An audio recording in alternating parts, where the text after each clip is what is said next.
Jake Morrison stood on the bridge of the ship called Defiant. The old human vessel moved slowly through space. Its metal walls were scratched and dented from years of use. Jake wore a gray uniform with no special marks.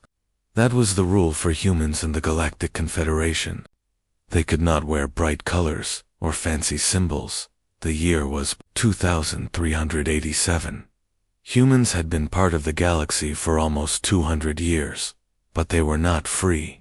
They were servants to alien races who thought they were better than humans. The Zek Empire ruled over Earth and all human colonies. They took what they wanted and gave humans only scraps. Jake watched the stars through the dirty window. He was 32 years old and had spent 10 years serving in the human auxiliary fleet. That was just a fancy name for space janitors. Humans could not be real soldiers. The aliens said humans were too simple for that job. His sister Lisa worked on a mining station near Jupiter. She fixed machines and built things from old parts. Like Jake, she hated the way aliens treated humans. But Lisa was smart. She knew how to hide her anger better than Jake did. The ship's communication system made a noise. Captain Rogers, an older human with tired eyes, walked over to Jake. Rogers had given up fighting long ago. He just wanted to finish his service without trouble. "Morrison, we have new orders," Rogers said. His voice was flat and empty. "We need to patrol the outer ring colonies. The Zachary thinks someone is stealing supplies." Jake nodded but said nothing. He knew who was stealing supplies. It was humans who were hungry because the aliens took most of their food. But saying that would get him in trouble. The Defiant turned toward the outer ring. This was where humans lived on small planets far from Earth. These colonies grew food and mined metals for the Zechariah Empire. The people there worked hard, but lived in poor conditions as they traveled. Jake thought about his childhood on Earth. He remembered stories his grandfather told about the old days. Before the aliens came, humans had been free. They made their own choices and built their own future. Now they just followed orders. The Zachary had arrived in 2190. At first, they seemed friendly. They shared some technology and helped humans reach new planets. But slowly, things changed. Humans became workers instead of partners. The aliens made laws that kept humans weak and dependent. The worst part was something called the natural order. This was the idea that some races were born to rule while others were born to serve. The Zachari said they were smart and advanced. Humans were primitive and needed guidance. Most aliens believed this lie. 3 days later, the Defiant reached New Montana Colony. Jake could see the small farms and mining sites from space. About 50,000 humans lived there. They grew wheat and vegetables that fed people across the galaxy. But they were only allowed to keep enough food to survive. "Captain, I'm getting strange signals from the planet," said Betty Walsh, the ship's communication officer. She was young and still believed the system could be fair if humans just worked hard enough. Captain Rogers looked worried. "What kind of signals?" "It looks like the colonists are gathering in the main square. Thousands of them." Jake felt his heart beat faster. He had heard rumors about this. The colonists were planning to ask for better treatment. They wanted permission to expand their towns and keep more of their food. It was a peaceful request, but Jake knew the Zachari would not like it. "Sir, we're getting a message from the Zachari ship Silver Talon," Betty said. "They want us to stay back and watch." A large alien warship appeared near the planet. It was 5 times bigger than the Defiant and covered in weapons. Jake had seen ships like this destroy entire cities in minutes. On the planet below, humans gathered in the colony's center. Jake could see them through the ship's cameras. Men, women, and children stood together holding signs. Their leader was a farmer named Ryan Clark. He had worked the land for 20 years and just wanted a better life for his people. Ryan spoke to the crowd through a loudspeaker. "We are not asking for much," he said. We just want the right to grow our families and our towns. We want to keep enough food to feed our children properly. This is not rebellion. This is a request for basic dignity. The Silver Talon moved closer to the planet. Its commander, a tall Zikari, with gray skin and 4 arms, sent a message to the humans below. Humans of New Montana, you are breaking Confederation law by gathering without permission. Return to your homes immediately or face consequences. But the humans did not move. They had worked too hard and suffered too long to give up now. Children held their parents' hands. Old people sat in chairs brought from their homes. They were scared, but determined. Captain, the Silver Talon is charging its weapons, Betty whispered. Jake could not believe what he was seeing. The aliens were going to attack peaceful families. These were not soldiers or rebels. They were farmers and miners who just wanted to live with dignity. We have to do something, Jake said to Captain Rogers. Rogers shook his head sadly. There's nothing we can do, Morrison. If we interfere, they'll destroy us too. The Silver Talon fired its energy beams at the planet. Bright lights flashed across the surface. Buildings exploded into dust. People ran screaming through the streets. In minutes, thousands of innocent humans were dead. Jake watched in horror as the colony burned. Families who had been laughing and hoping just moments before were now gone forever. The Zekari had shown their true nature. They saw humans as insects, to be crushed when they became annoying. Signal from the Silver Talon, Betty said with tears in her eyes. They say the problem has been solved. We can return to base. As the Defiant turned away from the burning planet, Jake made a decision. That would change everything. He would not serve these monsters anymore. He would not pretend that humans deserved this treatment. Somehow, he would find a way to fight back. The galaxy had just created its greatest enemy. Jake Morrison was no longer willing to accept the natural order, and that would shake the foundations of the Zakari Empire. 2 weeks after the massacre at New Montana, Jake Morrison could not sleep. Every time he closed his eyes, he saw the burning colony and heard the screams of innocent people. The other crew members on the Defiant tried to forget what they had witnessed, but Jake could not let it go.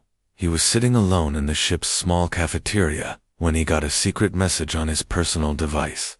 The words were simple. Meet me on Station 7. Come alone. Lisa needs help. Jake's heart jumped. Lisa was his sister, and she worked on a mining station near Jupiter. If she was in trouble, he had to help her. But Station 7 was in neutral space, where humans were not supposed to go without permission. 3 days later, Jake found a way to leave the Defiant during a supply stop. He took a small transport ship and flew to Station 7. The station was old and rusty, built by traders who did not care about Confederation laws. Jake found Lisa waiting in a dark corner of the station's bar. She looked thin and tired, but her eyes burned with anger. Next to her sat an older woman with short gray hair and intelligent eyes. Jake, this is Helen Carter, Lisa said quietly. She used to work for the Confederation as a human diplomat. Now she works for us. Helen studied Jake carefully. Your sister says you can be trusted. She says what happened at New Montana changed you. It did, Jake said. I can't serve them anymore. Not after what I saw. Helen nodded. Good, because we have work to do. The human resistance needs people like you. Jake was surprised. He had heard rumors about a resistance movement, but he thought it was just a dream. How many of us are there? More than you think, Helen answered. Humans all across the galaxy are tired of being treated like animals. We have people in the mines, on the farms, even in some government offices. But we need someone on the inside of their military. Lisa leaned forward. Jake, you have access to Confederation ships and communication systems. You could help us in ways no one else can. Over the next hour, Helen explained the Resistance's plans.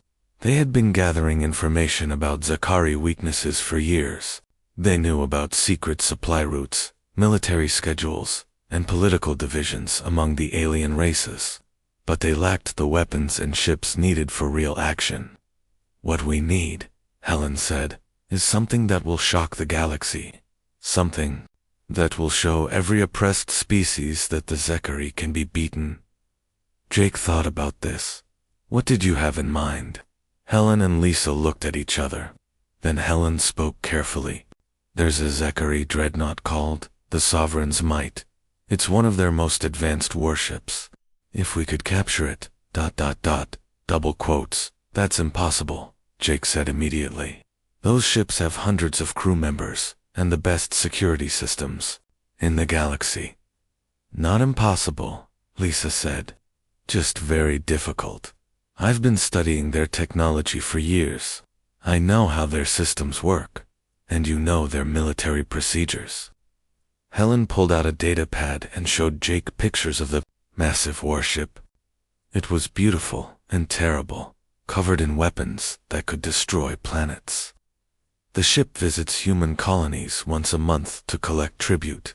Next month, it will stop at the Titan mining station where Lisa works." Jake stared at the pictures. The plan was crazy, but maybe that was why it could work. The Zechari would never expect humans to try something so bold. "Tell me more," he said. For the next 3 hours, they planned the operation. Jake would use his position to get aboard the Sovereign's Might during a routine supply transfer. Lisa and her team would create a distraction at the mining station. Meanwhile, other Resistance members would disable the ship's communication systems. The key to the plan was the Zechari's biggest weakness: their arrogance. They believed humans were too stupid and weak to threaten them. They did not think humans could plan complex operations or use advanced technology. "They treat us like children," Helen said. "They never suspect us of deception because they think we're not smart enough for it." Jake learned that the Resistance had been preparing for this moment for years. They had weapons hidden throughout human space, communication networks the aliens did not know about, and allies among some of the other oppressed species. "The Delphine hate the Zechari," Lisa explained. "Their ocean worlds were polluted by Zechari mining operations. Some of their leaders have secretly agreed to help us." Over the following weeks, Jake returned to his duties on the Defiant while secretly gathering information for the Resistance. He memorized security codes, ship schedules, and military protocols. He also recruited 2 other humans from his crew, Carl Stone, who knew about explosives, and Katie Bell, who was an excellent pilot. Carl was a big man with rough hands who had grown up on a mining world. He had lost his parents in a Zechari mining accident and hated the aliens as much as Jake did. Katie was small and quick, with bright eyes and steady hands. She could fly anything with engines. "Are you sure about this?" Carl asked when Jake explained the plan. "If we fail, they'll execute us in front of the whole galaxy." "If we don't try," Jake answered, "we'll live as slaves forever." The day of the operation finally arrived. The Sovereign's Might appeared near Titan Station like a giant metal monster. Jake and his team prepared their equipment and checked their plans. One more time, Lisa sent a message from the mining station. "Everything ready here. Guards are distracted. You have maybe 20 minutes. Jake." Carl and Katie left the Defiant in a small supply shuttle. They approached the dreadnought using normal supply codes. The Zechari guards barely looked at them. After all, they were just humans delivering food and equipment. Once inside the massive ship, the 3 humans split up. Carl went to the engine room to plant explosives. Katie headed for the bridge to take control of the ship's systems. Jake went to the communication center to prevent the crew from calling for help. The ship was enormous, with corridors that seemed to go on forever.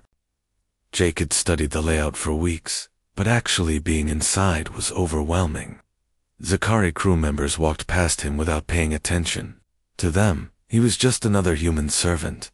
Jake reached the communication center and quickly disabled the main systems using codes Lisa had given him. Then he sent a signal to his team, Phase 1 complete. But something went wrong. A Zachary officer noticed that the communication system was down and raised an alarm. Lights flashed and sirens wailed throughout the ship. All humans report to security stations immediately, a voice announced. The ship is under lockdown. Jake ran toward the bridge, knowing he had only minutes before armed guards found him. He met Katie in a main corridor. She was breathing hard, but smiling. "I've got control of the bridge systems," she said, "but we need to move fast." They reached the command center just as Carl arrived from the engine room. The three humans stood in the heart of the most powerful warship in the Zachary fleet. "Now what?" Carl asked. Jake sat down at the captain's chair and activated the ship's announcement system. His voice echoed throughout the vessel. "Zachary crew members, you have 1 minute to abandon ship. This vessel now belongs to humanity." The aliens were so shocked they could barely respond.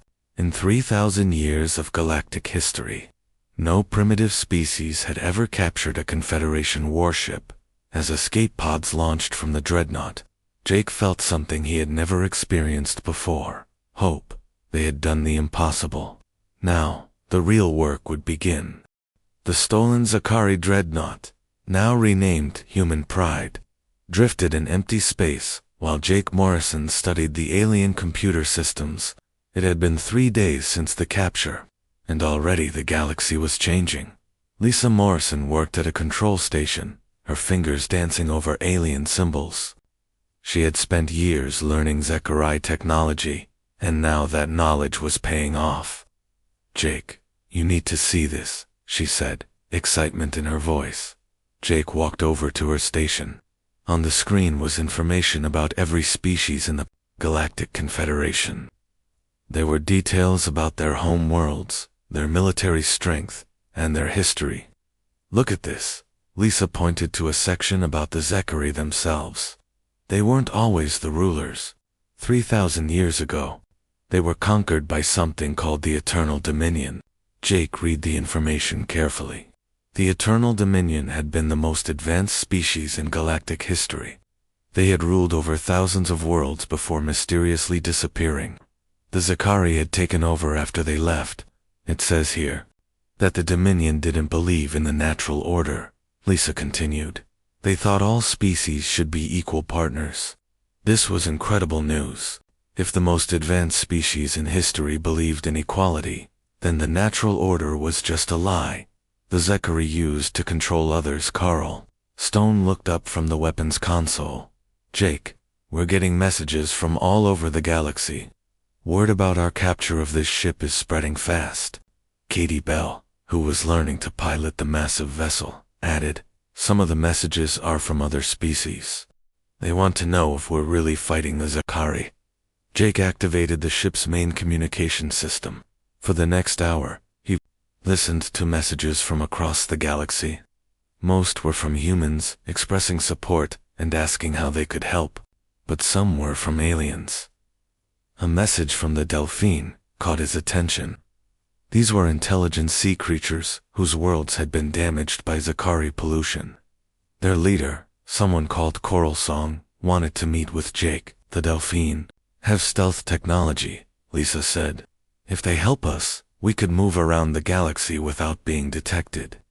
Another message came from a species called the Hive Means. These were insect-like creatures who shared thoughts across their entire population. They had been classified as Tier 2 species, just one level above humans. "We have watched with interest," their message said. "Perhaps the time has come to question old assumptions." But not all the news was good. Jake received angry messages from human leaders who thought the rebellion was too dangerous. Marcus Webb, a politician from the Mars colonies, sent a particularly harsh message. "Morrison, you've doomed us all," Webb said. "The Zachary will punish every human in the galaxy for what you've done. Surrender now, before it's too late." Jake understood Webb's fear, but he could not go back. Too many innocent people had died at New Montana. The time for peaceful surrender was over. Helen Carter contacted them from a secret base on an asteroid. "Jake, The Zekari have mobilized their entire fleet to hunt you down. Emperor Zekta himself is leading the search. How long do we have? Jake asked. Maybe a week before they find you. But there's something else. Our spies report that the Emperor is planning to destroy Earth as punishment for your rebellion. Jake felt cold inside. Billions of innocent humans lived on Earth. If they died because of his actions, he would never forgive himself. We have to warn them, he said. I've already sent messages to every human leader, Helen replied. Some are preparing to fight. Others want to surrender you to save themselves. The human pride moved to a hidden location near the edge of known space. Jake needed time to think and plan. The stolen ship was powerful, but it was just one vessel against an entire empire. Over the next few days, strange things began to happen across the galaxy. On the water world of Aquatica, Delphine forces attacked Sakari mining stations. The insect worlds of the hive mind declared their independence from Confederation control. Even some of the crystal beings called Vorthok began questioning their loyalty to the Empire. It's like a fire spreading, Katie observed. We lit the spark, and now it's burning everywhere. Jake broadcast messages to any species willing to listen. He spoke simply and honestly about freedom and dignity. He told them about the massacre at New Montana and the suffering of human colonies. Most importantly, he shared the information about the eternal dominion and their belief in equality. For 3,000 years, we've been told that some species are naturally superior to others, Jake said in one broadcast. But the most advanced species in galactic history believed we were all equal. The natural order is nothing but a lie to keep us divided. The response was immediate. Rebellions broke out on dozens of worlds. The Delphine attacked Zakari ships using their advanced stealth technology. The hive minds used their collective intelligence to coordinate strikes across multiple systems. Some Vorthok crystals even began helping evacuate human colonies before Zekari attacks. But Jake's greatest challenge came from within the human resistance itself. Marcus Webb arrived at the hidden base with a group of moderate leaders. They demanded a meeting with Jake. You've started a war that will destroy us all, Webb said angrily. Half the human colonies are already under attack. Children are dying because of your actions. Jake felt the weight of those deaths. Children were already dying, he replied. They died at New Montana for asking for basic rights. They died in the mines and factories for the crime of being human. At least now, they're dying for freedom. Webb shook his head. Freedom? You call this freedom? The Zekari are bombing our cities. Then we fight back, Jake said. We don't surrender to murderers and hope they'll be gentle. The argument went on for hours.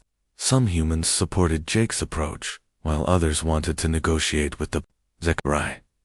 The resistance was splitting apart just when unity was most important. The debate ended when Cutty rushed into the meeting room. Jake, we're getting emergency signals from all over human space. The Zekari are attacking everything. Colonies, mining stations, passenger ships. They're not taking prisoners. Jake realized that the time for discussion was over. Emperor Zekta had decided to solve the human problem permanently. There would be no negotiations, no mercy, and no going back. Webb, you wanted to negotiate with them, Jake said quietly. What do you think we should negotiate about now? Which humans they kill first? Webb stared at the reports of attacks streaming in from across the galaxy. His face turned pale as he read about the destruction of entire colonies. My God, he whispered. They're trying to wipe us out completely. Jake stood up and looked at all the human leaders in the room. Now, do you understand? This was never about my rebellion. They planned this from the beginning. We're not fighting for freedom anymore. We're fighting for survival. One by one, the moderate leaders nodded their agreement. The human resistance was united again, but perhaps too late. The Zekari war machine was coming. and it would show no mercy to anyone who dared to challenge the natural order. Jake looked out at the stars and knew that the real war was just beginning. The galaxy would burn before this was over, but maybe something better could rise from the ashes. The war had been raging for 6 months, and Jake Morrison stood on the bridge of the human pride watching another battle unfold. The rebel fleet had grown from one stolen ship to over 300 vessels of all sizes. Ships from dozens of species fought together against the Zakari Empire. Enemy reinforcements arriving, Katie Bell reported from the pilot's station. She had become one of the best fleet commanders in the galaxy, learning to coordinate attacks between different alien technologies. Jake watched as Zakari warships emerged from faster-than-light travel. They were fighting near the ruins of what used to be called Freedom Station, a human colony that had been destroyed 3 months ago. The rebels were trying to establish a forward base, but the Zakari kept attacking. Choral song, "Can your people hit their command ship?" Jake spoke into his communication device. The Delphine war chief had become his closest alien ally. "Already moving," came the reply in the Delphine's musical voice. "My stealth ships will strike in 30 seconds. Jake had learned to fight like no Zakari commander expected. Human military history was full of desperate battles, where small forces defeated large armies through clever tactics. He used these lessons to confuse and frustrate his enemies. Instead of fighting massive fleet battles like the aliens expected, Jake's forces used hit-and-run attacks. They struck supply lines, rescued prisoners, and disappeared before the enemy could respond. The Zakari called him the Chaos Bringer because his attacks seemed random and unpredictable. "Jake, we're getting reports from the Mars colonies," Lisa Morrison called from her station. She had become the rebellion's chief intelligence officer, coordinating information from spies across the galaxy. "The Zakari are pulling ships from their attack on Earth. Something big is happening." Jake frowned. For months, the Zakari had been trying to destroy Earth completely. Why would they stop now when they were so close to success? The answer came from an unexpected source. Helen Carter contacted them from a secret base in the asteroid belt. "Jake, our agents have discovered something incredible. The Zakari have found the location of the Eternal Dominion's home world." Jake felt his heart skip a beat. The Eternal Dominion were the ancient species that had disappeared 3,000 years ago. Their technology was so advanced that even the Zakari could not understand it. Emperor Zek. Tarprime believes that Dominion technology will let him win the war quickly, Helen continued. He's taking his best ships to investigate their home world. This was the opportunity Jake had been waiting for. If he could reach the Dominion world first, maybe he could find something to help the rebellion. But it would mean leaving the other rebel forces to fight alone. "How many ships does the Emperor have with him?" Jake asked. "About 50 of their best warships," Helen replied. "But Jake, you don't understand how dangerous this is. No one has ever returned from Dominion space." Jake made his decision quickly. "Katie, set course for the Dominion coordinates. Lisa, send messages to all rebel commanders. Tell them to continue harassing attacks, but avoid major battles until we return." Carl Stone looked up from the weapons console. "Boss, are you sure about this? We've got a good thing going with these hit-and-run attacks. Why risk everything on ancient aliens who might be long dead? Because if we don't do something different, we'll lose this war," Jake replied. "The Zakari have too many ships and too many resources. We need an advantage they can't match." The Human Pride and 12 other rebel ships jumped to faster-than-light travel. The journey to Dominion space took 3 days. As they traveled, Jake studied everything the rebels had learned about the mysterious species. The Eternal Dominion had ruled the galaxy for thousands of years, but they had been completely different from the Zakari. They believed in cooperation instead of domination. They shared their technology freely and helped other species develop. Then, suddenly, they had all disappeared. "Maybe they didn't disappear," Lisa suggested as she read the ancient records. Maybe they evolved into something else, something we can't understand. When the rebel ships arrived at the Dominion homeworld, they found something amazing. The planet was covered in crystal cities that still glowed with power after 3,000 years. Massive structures reached into the sky, and energy patterns danced between them like living things. "I'm reading impossible energy signatures," Katie reported. "Some of this technology is still active." Jake made another dangerous decision. "I'm going down to the planet's surface. Lisa, Carl, you're with me. Katie, keep the ships ready for a quick escape." The three humans took a small shuttle down to the planet. The atmosphere was breathable, and the gravity was close to Earth normal. They landed near what looked like a central city, made entirely of glowing crystal. As they walked through the empty streets, Jake felt like they were being watched. The buildings hummed with power, and lights followed their movement. Everything was preserved perfectly, as if the inhabitants had just stepped out for a moment. "Jake, look at this," Lisa called from inside a large building. The walls were covered with images and symbols that seemed to move and change as they watched. Suddenly, the symbols began forming words in human language. A voice spoke from everywhere and nowhere, gentle but incredibly powerful. "Welcome, young species. We have been waiting for you." Jake's hand moved toward his weapon, but the voice continued before he could draw it. "Do not fear. We are the Eternal Dominion, though we are no longer as we once were.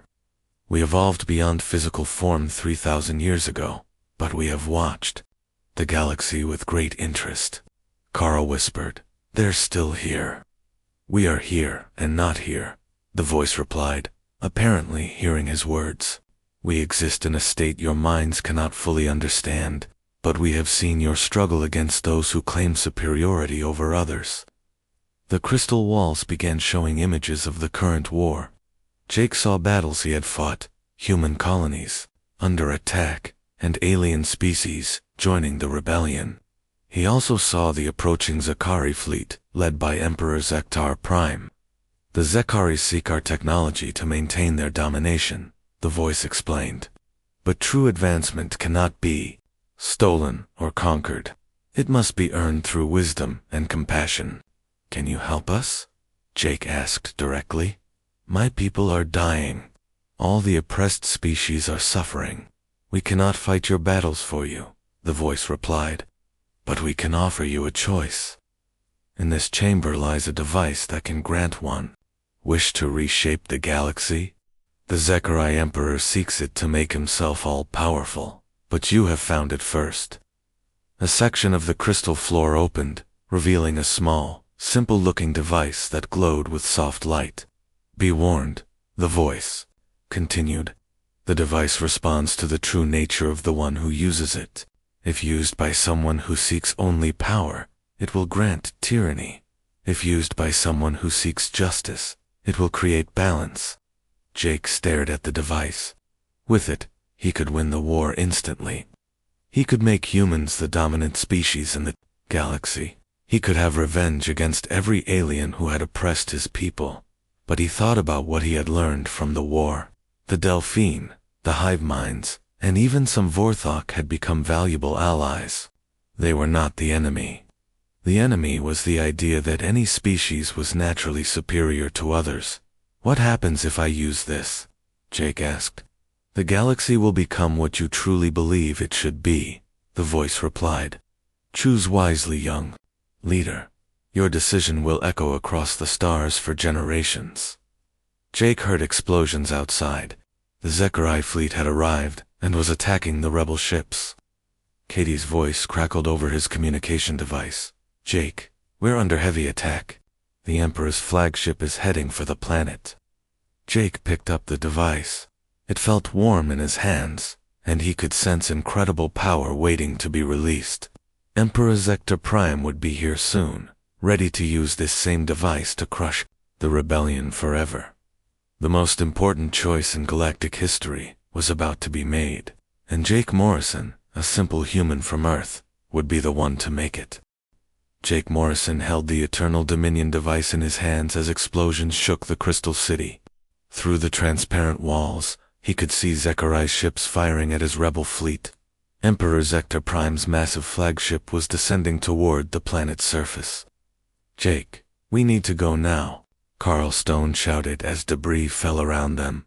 But Jake was thinking about everything that had led to this moment. The massacre at New Montana. The capture of the human pride. The war that had spread across the galaxy. Millions had died, and millions more would die if he made the wrong choice. Lisa Morrison grabbed her brother's arm. "Whatever you're going to do it fast. That flagship will be here in minutes." Jake closed his eyes and thought about what he really wanted. He could wish for human dominance over all other species. He could wish for the Zechariah to be destroyed completely. He could wish for himself to become the new Galactic Emperor. But that would just create a new version of the same old system. Someone would still be on top, and someone would still be on the bottom. The suffering would continue, just with different victims. The device grew warmer in his hands. "I wish," Jake said clearly, "for a galaxy where every species is judged by their actions, not their origin. Where no one claims superiority over others. Where cooperation replaces domination." Light exploded from the device, filling the crystal chamber, and then spreading outward. Jake felt the energy wash over him like warm water. For a moment, he could sense every living being in the galaxy, from the smallest to the greatest. The light reached the approaching Zechariah flagship just as it landed near the Crystal City. Emperor Zector Prime emerged with a squad of elite guards, their weapons ready for battle. But as the light touched them, something changed in their eyes. Jake, Lisa and Carl walked out of the Crystal Building to meet the Emperor. The tall, gray-skinned alien leader looked confused and uncertain for the first time in his life. "Human," the Emperor said slowly, "what have you done?" "I've shown everyone the truth," Jake replied, "including you." The Emperor staggered as new thoughts filled his mind. For the first time, he could truly understand what his empire had done to other species. He felt the pain of every enslaved world, every destroyed colony, every family torn apart by Zakari laws. "The suffering," the Emperor whispered. "All the suffering we caused." Jake nodded. "Now you know how it feels to be on the receiving end of the natural order." Across the galaxy, the same change was happening to every being. Zechariah soldiers stopped attacking and began helping their former enemies. Oppressed species realized that their oppressors were not monsters, just people who had been taught wrong ideas. The rigid hierarchy that had controlled the galaxy for thousands of years began to crumble. 6 months later, Jake stood on the observation deck of a space station orbiting Earth. The planet below was green and blue and beautiful, no longer scarred by Zechariah bombing. Ships from dozens of species moved peacefully through the system, bringing trade and friendship instead of demands for tribute. Lisa joined him at the window. She wore the uniform of the new Galactic Republic's chief technology officer. "The last of the Zechariah prison camps were closed today," she reported. "All the political prisoners have been freed." Jake smiled. The transition had not been easy. Thousands of years of prejudice and hatred could not be erased overnight. But the device had given everyone the ability to truly understand each other, and that made forgiveness possible. "How are the integration programs going?" Jake asked. "Better than expected," Lisa replied. "Former Zechariah officers are working alongside human refugees to rebuild destroyed colonies. The Delphine are sharing their stealth technology with everyone. Even the Vorthok crystals are teaching their advanced mathematics to other species." Helen Carter approached them, carrying a datapad full of reports. She had become the Republic's first Secretary of Interspecies Relations. "Jake, the Council has made their final decision about the leadership structure." Jake had known this moment would come. The new Galactic Republic needed leaders, and many species wanted him to become the first Chancellor. It would have been easy to accept. He was popular, experienced, and had the respect of beings across the galaxy. "What did they decide?" he asked. "They voted unanimously to offer you the position of Supreme Chancellor," Helen said. You would have authority over all military and civilian operations. Jake was quiet for a long moment. Then he shook his head. No. Both women stared at him in surprise. Jake, this is what we fought for, Lisa said. A chance to lead the galaxy in a better direction.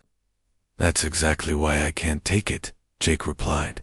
The moment one person has supreme authority over everyone else, we've recreated the same system we just destroyed, just with a different person on top. Helen frowned. Then what do you suggest?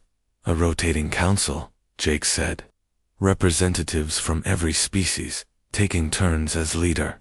No one person or species should have permanent control over the galaxy. It was a radical idea, but Jake knew it was right.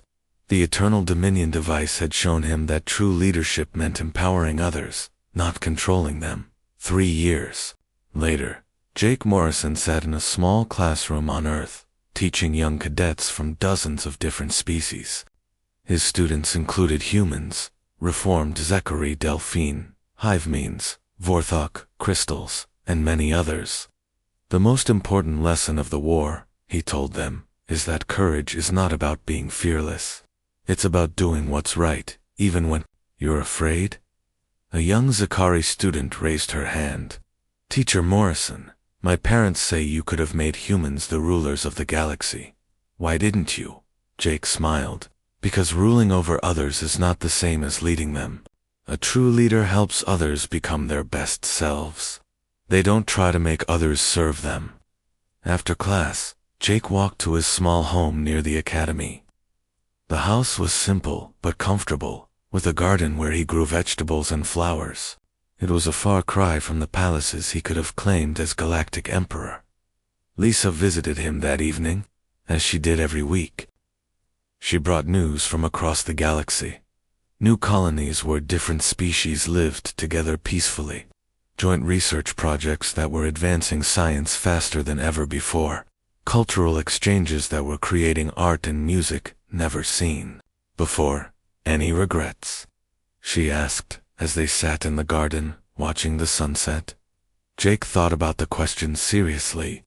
The war had cost so much. Good people had died. Worlds had been damaged.